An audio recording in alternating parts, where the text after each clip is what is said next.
would not be okay with a white player saying effing black girl on the bench in anger.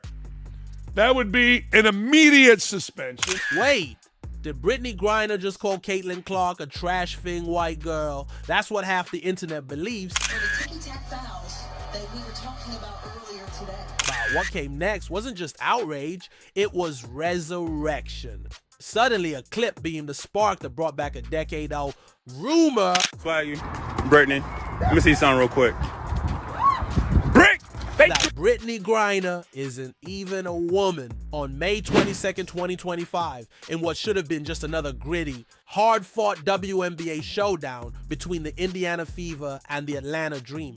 A single phrase, barely audible, easily missable, lit a fuse that would explode into one of the internet's most toxic wildfire debates. The Indiana Fever, fueled by rising star Caitlin Clark, who by the way is no stranger to making headlines herself, were locked in a close battle. Emotions were high, elbows were thrown, screens were hard. Trash talk? Oh yeah, the kind of game where the referees are sweating almost as much as the players. Then, with just minutes left on the clock, Griner picked up her sixth foul. That's it, she's out, disqualified, benched, and that's where everything starts. As she walked off the court, visibly annoyed, whether at the refs, the play, or the energy in the arena, Griner appeared to mutter something. And not just something. To many on the internet, it sounded like she said, trash-fing white girl. Those 4 words hit the internet like gasoline on an open flame. Clips of the moment were instantly reposted, slowed down, zoomed in, enhanced like a CSI episode, and looped with subtitles, some accurate, some, let's just say, creatively interpreted. And suddenly Brittney Griner wasn't just trending, she was being dragged. People on social media didn't hold back. Critics called it racist, disrespectful, and just another reason to dislike the WNBA. Others went even further, claiming the league was protecting Griner by not disciplining her. Theories began circulating faster than the clip itself. Among those who weighed in was Riley Gaines, a former NCAA swimmer who's become somewhat of a political lightning rod. Watch this clip. Thursday night, Indiana Fever and Atlanta Dream played. Indiana Fever is where Caitlin Clark plays. Atlanta Dream is where Brittney Griner plays. Now you tell me what it looks like Brittney Griner is saying here. Or the ticky-tack fouls that we were talking about earlier today. For a little bit of context, this was in the 4th quarter after Brittney Griner fouled out against Caitlin Clark and Indiana Fever would go on to win by 5. Now I'm going to tell you what I think she said. Let's play it back. Looks to me like she is saying trash and then calling Caitlin Clark a bleep white girl. Just a reminder, this is who Joe Biden traded for the Russian merchant of death. So many WNBA players hate Caitlin Clark so much when she is the best thing that could have happened to the league. And she's not the best thing that happened to the league because she's white, it's because she's a good player. It's because she's the best player. Now, imagine if Caitlin Clark said the inverse of this. It would be reprehensible, condemned, and understandably so. You've got all of these individual players. You have sports commentators, people like Ryan Clark, who constantly tout of the racial tensions that exist in the league, when in reality, yikes. But here's where things get interesting and murky. Not everyone heard the same thing. Enter Jemele Hill, a veteran journalist known for calling out misinformation and standing up for athletes. She pushed back immediately, saying Griner never said white girl at all. According to Hill, what Griner actually said was trash fin whack call, aimed not at Caitlin Clark but at the referee. And if you listen to it again, you might hear it. The syllables match. The cadence checks out, but by then the genie was out of the bottle. The tweet storms, think pieces, and TikTok reenactments were already in full swing. But why did this particular moment catch fire so quickly? Simple.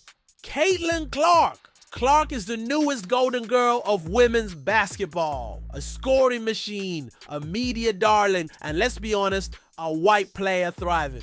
In a predominantly black league, that alone has turned her into a kind of proxy for larger cultural debates about race, representation, and fairness in sports. So when Griner, a 6'9", heavily tattooed, unapologetically outspoken black lesbian, is perceived to be attacking the league's most visible new white player, Well, let's just say the culture war battalions were already suited up and waiting. But there's another layer here too. Griner's reputation. She's not your typical WNBA player. She's not.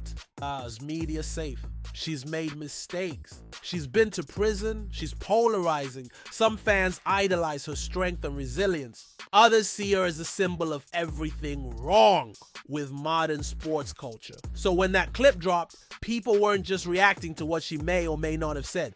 They were reacting to who they already think she is. And in the middle of all this chaos, an even older rumor creeps back into the conversation like a ghost from the past. Flag you. Brittney, let me see something real quick. Brick! Thank you! Get the hell out of here, yo! Yo! Jab stepping, it's the brick. Swing and a miss! Oh! Yo, I ain't gonna fake it right now. Swag is down for the count. Let's get it. Got my hand right here. Is Brittney Griner even a woman? To be blunt, this question isn't new, it's not clever, and it's not based in fact. But it won't die because it's a product of a perfect storm. Internet conspiracy culture, outdated gender norms, and flat-out ignorance. So let's break. It's down! Brittney Yvette Griner was born on October 18th, 1990 in Houston, Texas. She is biologically female. But the rumors, they started way back in her college days at Baylor University. Why? Because Brittney Griner is tall, 6'9", with broad shoulders, a deep voice, and a commanding presence on the court. Traits that, when combined with societal discomfort around women who don't conform to traditional femininity, made her a target for speculation. Let's be real. When people saw Griner dunking in college, one of the few women in the world capable of doing so consistently, they didn't celebrate her athleticism. Instead, a portion of the internet muttered, "That's a dude." That's all it took. A few memes, some Twitter jokes, and a bunch of YouTube comment sections later, and suddenly, Brittney Griner's gender became up for debate. In 2015, Griner addressed the issue head-on in an ESPN Body Issue interview. She posed nude, proudly showing off her tattoos and her muscular frame, not to prove anything, but to claim ownership of her body, her identity, and her truth. She said, "I describe myself as athletically lanky. I want to show people that I'm comfortable in my body and I don't mind putting it on display. Honestly, I like how unique it is. My big arms, my bigger hands, these long legs, I love being different." But the speculation got so bad there were even claims that the US government and the WNBA were covering up her true sex to protect the league's image. One viral conspiracy video even claimed she had an Adam's apple, based on a shadow in a blurry interview screenshot. She's a lesbian. She married fellow athlete Glory Johnson in 2015, though the relationship ended controversially. She later married Sherelle Watson, now Sherelle Griner, and in 2024, the two welcomed a baby via IVF. For the conspiracy theorists, yes, she's a parent. Yes, she's a wife. No, there's no secret biological anomaly here.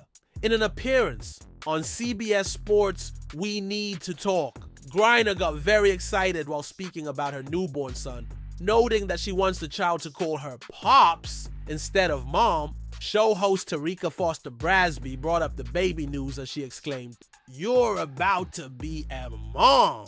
However, Grinner quickly corrected her, saying, "Pops, Pops." Brittney Griner was arrested in Moscow after vape cartridges containing cannabis. Oil were found in her luggage. It became a global story, not because she was a WNBA star, but because she was suddenly at the center of international diplomacy. The US government negotiated her release in exchange for Victor Bout, a convicted arms dealer known as the Merchant of Death. To some, it was a humanitarian victory. To others, it was a disgrace. Why free Griner and not Paul Whelan, a former Marine? Why was a basketball player prioritized? And then it started again. The character attacks, the gender rumors, the accusations that she didn't deserve to be saved. Suddenly, Brittney Griner wasn't just an athlete. she was a proxy war for America's cultural divisions. She's a queer, black, masculine-presenting woman who refused to stand for the national anthem before it was popular to kneel. That makes her a hero to some, and a villain to others. Her identity triggers a kind of reflex in people. If you already see the world in black and white terms, she's either everything right or everything wrong. And this brings us to a much bigger conversation, one that goes beyond just Brittney. Griner and Caitlin Clark. In April 2024, Donald Trump, during a rally in Pennsylvania, made it crystal clear: when I'm re-elected, I will immediately sign an executive order banning biological men from competing in women's sports. Day one. Love him or hate him, he's not the only one talking about it. Across the country, state legislatures have already introduced or passed dozens of bills aimed at protecting women's sports from what many see as unfair competition from transgender athletes. And guess who always ends up being brought up in these conversations? Brittney Grinner. Now here's the twist. Griner is not transgender. That's been confirmed over and over. But because of her physical dominance, her voice, her size, and the long-running internet rumors, she's become a symbol in this war. A talking point, a punchline, a cautionary tale. Even though she's not trans, people lump her into the debate anyway. Trump's order is targeting transgender athletes. But in the eyes of many voters, Griner represents the gray area they fear most. A biological woman who looks like a man, who dominates like one, and who receives unquestioned media protection. So in a twisted way, Griner isn't just controversial anymore. She's become the poster child for everything people think is wrong with women's sports. If you thought this was just about basketball, think again. Brittney Grinner is living proof that the fight isn't on the court. It's in the conversation, and we're just getting started. So hit like if you believe the truth matters. Subscribe for more content that cuts through the noise. And drop a comment. What did you hear Griner say in that clip? Was it trash talk or something else entirely?